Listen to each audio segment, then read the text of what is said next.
नमस्कार, आप देख रहे हैं एडिटर जी न्यूज और मैं हूं आपके साथ प्रिया जगत। बिहार में आज पहले चरण में कुल 18 जिलों की 121 सीटों पर वोटिंग हुई। पहले चरण के मतदान की शुरुआत होते ही मतदान केंद्रों में सुबह 7 बजे से ही वोटर्स की भीड़ उमड़ने लगी। वहीं 11 नवंबर को इसके दूसरे चरण का चुनाव होना है।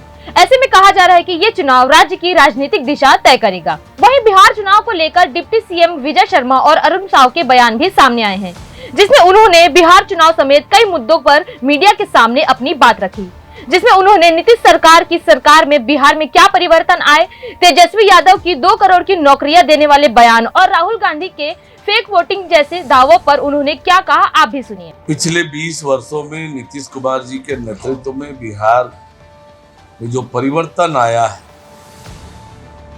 बिहार में कानून व्यवस्था की स्थिति ठीक हुई है, बिहार में विकास हुए हैं और इसलिए बिहार की जनता एक बार फिर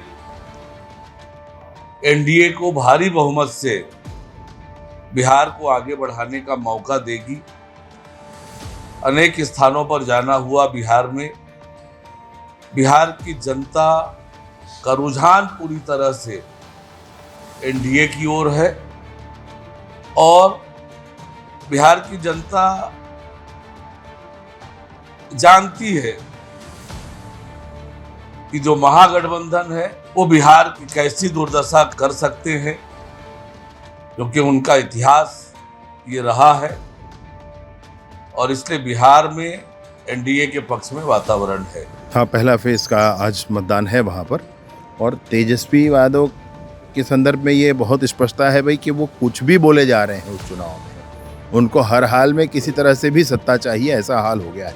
वो जिन बातों को जनता से वादा कर रहे हैं, जनता के बीच बड़ी स्पष्टता हो गई है कि ये इसमें से कुछ भी पूरा नहीं कर सकते। उन्होंने कहा है कि वो 2 करोड़ नौकरियां देंगे। मेरी बात समझ रहे हैं आप? 2 करोड़ नौकरियां, हर एक घर में एक नौकरी।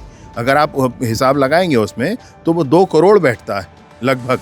तो 2 करोड़ नौकरियों का वादे के साथ अगर कोई व्यक्ति आता है सामने तो विश्वसनीयता समझ में आती है। SIR इसीलिए होता है क्योंकि मतदाता सूची का शुद्धिकरण किया जा सके। उनको SIR का विरोध नहीं करना चाहिए ना। राहुल गांधी जी बड़े परिवार के हैं, हाँ, बड़े नेता हैं प्रतिपक्ष में, तो मेरा उनसे बिल्कुल इस बात को मैं कहना चाहता हूँ, अपील करता हूँ उनसे। वो इसलिए करता हूँ क्योंकि भारत के इंस्टीट्यूशंस को विदेशों में जाकर के बदनाम ना करें, भारत के इंस्टीट्यूशंस के प्रति सम्मान रखें और फिर सेना के प्रति मन में सम्मान होना ही चाहिए।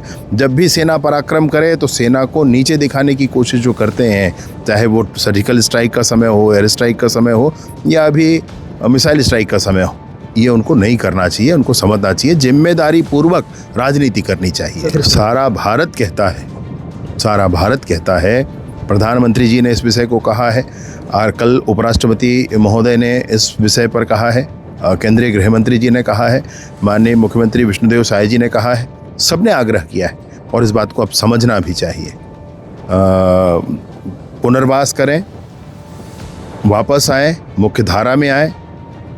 जो नहीं हो आएंगे उनके साथ जो आर्म्ड फोर्सेस का क्लैश होगा उसमें जो परिणाम होगा, लेकिन यह तय है कि हथियार रख करके किसी को घूमने नहीं दिया जाएगा। ऐसी ही छोटी बड़ी खबरों को देखने के लिए बने रहिए एडिटर जी न्यूज के साथ। नमस्कार।